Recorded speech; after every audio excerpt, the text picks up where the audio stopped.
همیشه میگن بین رویاهای بچگی با اتفاقایی که توی زندگی واقعی آدم‌ها میفته یه رابطه‌ای وجود داره. ولی خیلی عجیبه که بدونید ملکه ایران، ثریای اسفندیاری، کسی که ستاره سینما شد، توی بچگیش، توی 7 سالگی رویای عجیب غریبی داشت. رویاش این بود که یک کاراگاه بشه، یک کاراگاه خصوصی. این رویا به خاطر داستانهایی بود که مادرش میخوند. مادر آلمانی تبارش به خاطر حفظ اصالت اروپایی خودش همیشه رمان‌های اروپایی رو میخوند. رمان‌هایی که ثریای کوچیک رو افسون میکرد و با خودش فکر میکرد وقتی بزرگ بشه به شهرهای بزرگی مثل لندن و پاریس میره.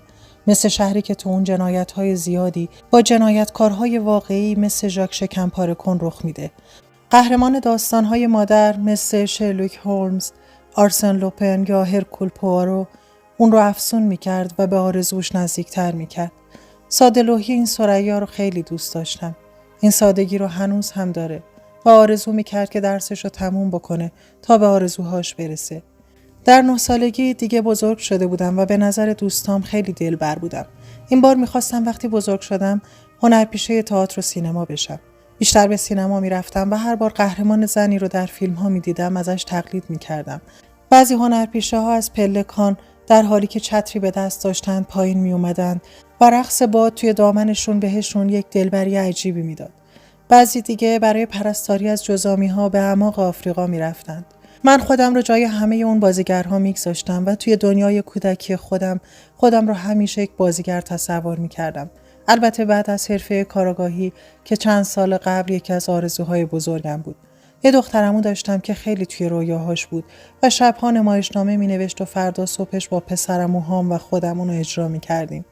من توی برباد رفته نوشته دخترموم نقش اسکارلت رو میپذیرفتم.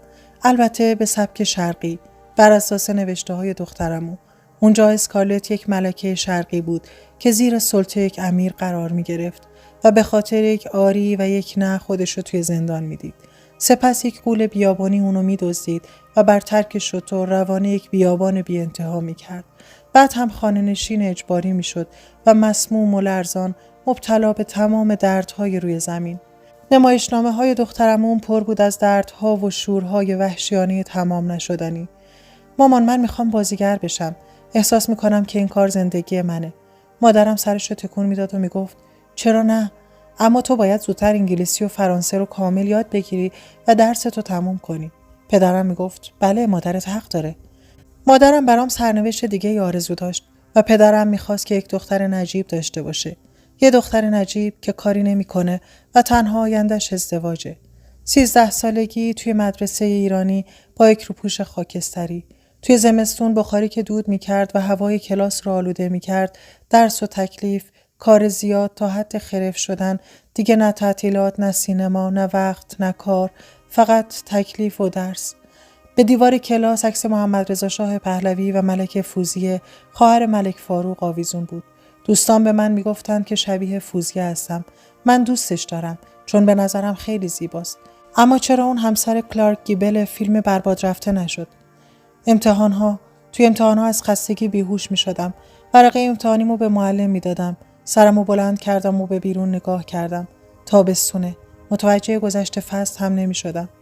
تا اینکه بالاخره آلمان تسلیم شد. مادرم حالا می تونست روانه اروپا بشه. پدرم هم راضی بود. برای من هم لابد ایران همیشه تمام می شد. والدینم برای زندگی شهر زوریخ رو انتخاب کردند. اونجا زبان آلمانی بود و مادرم میتونست به زبان مادریش صحبت بکنه و نشاط زندگی رو که در اصفهان از دست داده بود دوباره پیدا بکنه. اونجا مدرسه‌ای برای من پیدا شد که خیلی سختگیر بودن. یه مؤسسه‌ای جدی. پدرم میگفت باید ناخناتو از ته بچینی و موهاتو ببافی. اینجا شوخی نداره. همراه پدر و مادرم رفتیم به مدرسه. از پشت پنجره‌های بزرگ مدیر و مدرسه رو می‌دیدیم. مادرم داشت مقررات مدرسه رو ورق می‌زد و پدرم خیلی جدی برگه‌های ثبت نام رو امضا می‌کرد. بر حسب اتفاق از پشت شیشه بیرون رو دیدم و 10-12 تا دختر جوان رو بالای پلکان دیدم. مدل‌های لباسشون آخرین مدل بود. موهاشون فردار، لب‌هاشون ماتیک خورده. انگشتا رو به هم قلاب کردم و گفتم خدا کنه پدرم سرشو بلند نکنه. اگه اینا رو ببینه همون لحظه منو برمیگردونه به زوریخ. آخه چه خوب. بیرون رو ندید. کاغذها رو امضا کرد. مادرم بهم لبخند میزنه. بعد هر دوشون از خانم مدیر خداحافظی کردند. تا در خروجی همراهیشون کردم.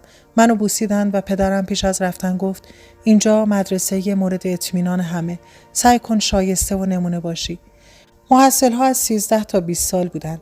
از آزادی کم و بیشی برخوردار بودند. میتونستن سینما برن، دیر وقت برگردن و توی کافه ها بنشینن. با موهای مشکی و لب‌ها و ناخن‌های قرمزم کفش پاشنه بلندی پوشیده بودم. سینه‌هام کمی برجسته شده بود و توی 14 سالگی خیلی احساس زنانه‌ای می‌کردم. توی توهماتم آرزو داشتم که از روز اول با همین دخترهایی که اجازه داشتند آزادانه یا نسبتاً آزادانه بیرون برن همراهی کنم. چقدر برام شکوهمند بود که بتونم به سینما برم یا یک لیموناد توی تراس کافه بخورم یا زیورالات و جواهرها رو نگاه بکنم.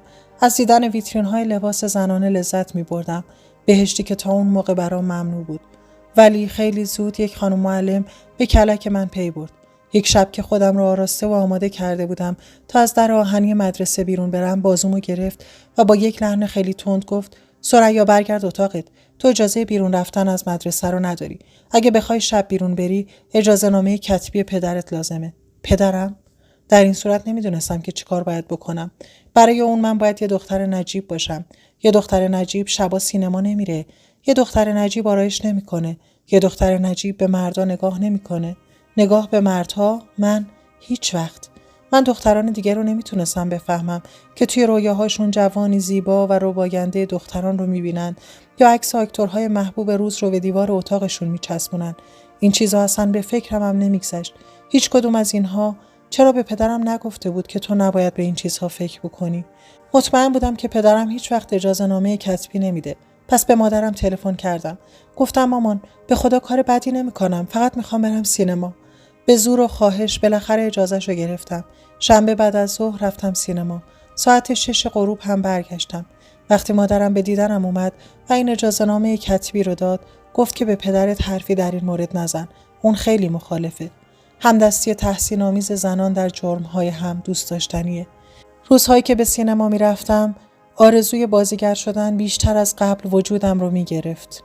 پدر و مادرم تمام تلاششون رو میکردند که من رو از رویاهام دور کنند. اونها میگفتند که گذشت زمان منو عوض میکنه. میگفتن هنوز به سنی نرسیدی که بتونی توی یک مدرسه هنر دراماتیک وارد بشی. اگرم میخوای وارد تئاتر یا سینما بشی، باید معلومات عمومی داشته باشی. باید زبان فرانسه‌ت کامل باشه. من اینقدر اشعار شاعران فرانسه رو حفظ میکردم که آب دهنم خشک میشد. به راستی که این پریان خوش سخن در حق این دختر کوچک اصفهانی ظلم میکردند. همکلاسی‌هام از همه جای دنیا اومده بودن اینجا. ایتالیایی‌ها، اندونزیایی‌ها، جنوب آمریکا، یونان. اونها مثل من اومده بودن تا زبان یاد بگیرن. میخواستن یه دختر جوان کامل بشن. به دخترای دم بخت رقص، آشپزی، آداب معاشرت یاد میدادند. زمستون‌ها برای اسکی می‌رفتیم، درباره نقاشی و هنر و فرهنگ‌های کشورمون با هم صحبت می‌کردیم. موهای سرمون رو با هم بیگودی می‌پیچیدیم و فکر می‌کردیم که پدر و مادرمون ما رو برای چه سرنوشتی آماده می‌کنند. دوره مدرسه‌ام یک دوره رویایی بود، یه دوره خوشبختی. دوستایی داشتم که با هم می‌خندیدیم. مثل این بود که دنیا مال منه. هر روز یه آفتابی قلبم رو روشن می‌کرد. زندگی داشتم سبک و ساده، با عالمی که افقش برام پر از زیبایی بود. ولی یک شب بارونی توی مدرسه که بارون کرکره‌های مدرسه رو تکون میداد، یک لحظه با خودم گفتم برای چی به دنیا اومدم اگر نتونم به رویاهام برسم. اون سال تصمیم گرفتم که آخرین حرفم رو به پدر و مادرم بزنم.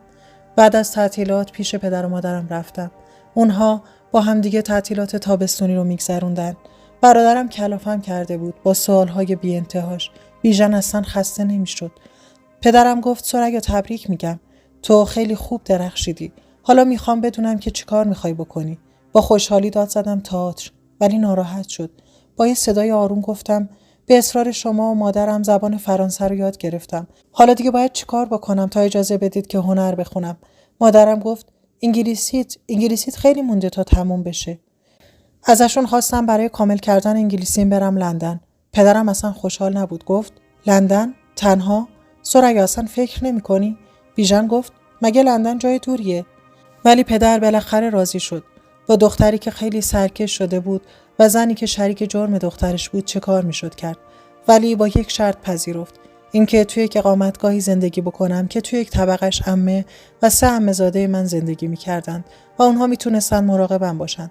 عمه‌زاده‌ها به نوبت دنبال من به مدرسه‌ای که مادرشون نمیدونم چطور گیر آورده بود میرفتن.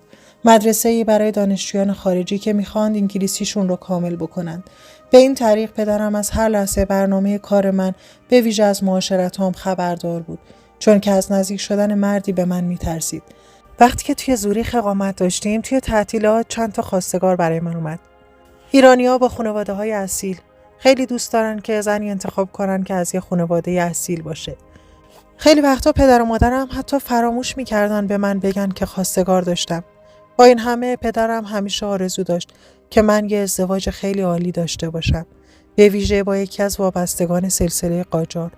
3 تا خواستگار توی اون تابستون برام پیدا شد.